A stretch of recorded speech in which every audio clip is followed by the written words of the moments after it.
Namaku Arya, usiaku 33 tahun. Dan selama 3 tahun pernikahan, aku pikir aku mengenal istriku luar dan dalam. Namanya Sekar, lembut, kalem, perhatian. Dia bukan tipe yang banyak bicara, tapi selalu tahu cara membuatku tenang. Kami menikah setelah 1 tahun pacaran. Semuanya terasa pas, gak pernah terlalu dramatis, tapi penuh rasa. Di mata orang-orang, Sekar adalah istri ideal. Setia, dewasa, dan sabar luar biasa. Tapi seperti gunung es, ada bagian dari dirinya yang gak pernah benar-benar dia tunjukkan. Dan aku baru tahu itu setelah 3 tahun menikah. Awalnya aku curiga karena dia sering keluar rumah diam-diam. Setiap hari Jumat sore, dia pergi tanpa memberitahuku kemana. Katanya cuma ada urusan. Aku gak curiga macam-macam. Tapi suatu hari karena lembur dibatalkan, aku pulang lebih awal dan tidak menemukan dia di rumah. Aku coba telepon, gak diangkat. Aku mulai gelisah. Malamnya saat dia pulang, aku tanyakan langsung dan dia terdiam cukup lama. Sebelum akhirnya berkata, "Aku akan kasih tahu, tapi kamu harus janji gak akan menilai aku cuma dari masa laluku." Aku kaget, tapi aku mengangguk. Karena apa lagi yang bisa dilakukan suami selain mendengarkan? Lalu dia mulai bercerita tentang kehidupan sebelum aku datang. Tentang masa lalu yang bahkan dia sembunyikan dari keluarganya sendiri. Ternyata Sekar pernah menjadi simpanan seorang pria beristri. Hatiku tercekat.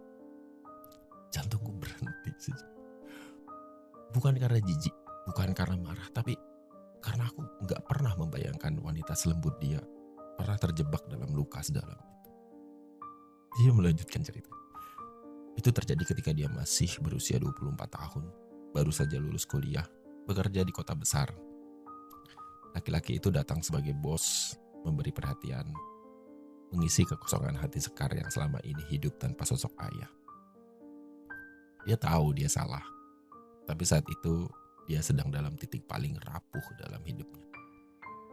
Dan saat dia ingin keluar, semuanya sudah terlalu dalam. Perasaan, tergantungan, bahkan rasa bersalah.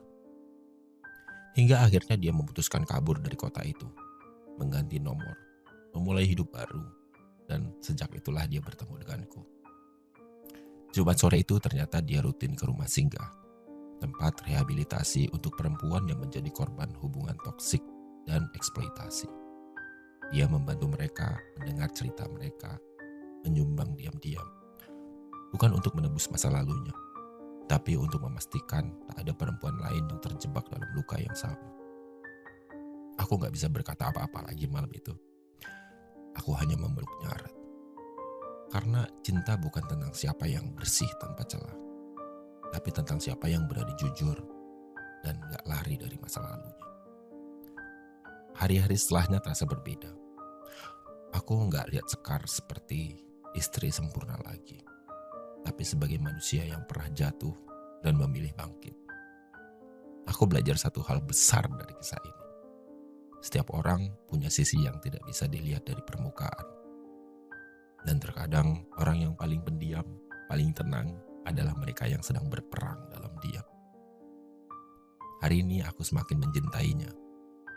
Bukan karena dia bersih dari masa lalu, tapi karena dia tidak menyangkalnya.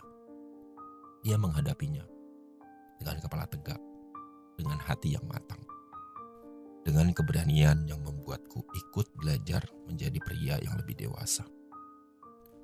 Untukmu yang sedang bersama seseorang tapi takut membuka luka lamamu, ketahuilah, tidak semua orang akan pergi.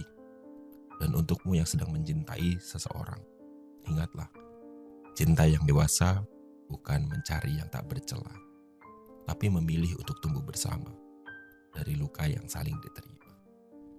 Dan hari ini aku bersyukur menikahi perempuan yang tidak sempurna, tapi sungguh-sungguh berani. Karena dari dia, aku belajar. Rahasia tidak selalu berarti kebohongan. Kadang itu hanyalah bagian dari proses penyembuhan.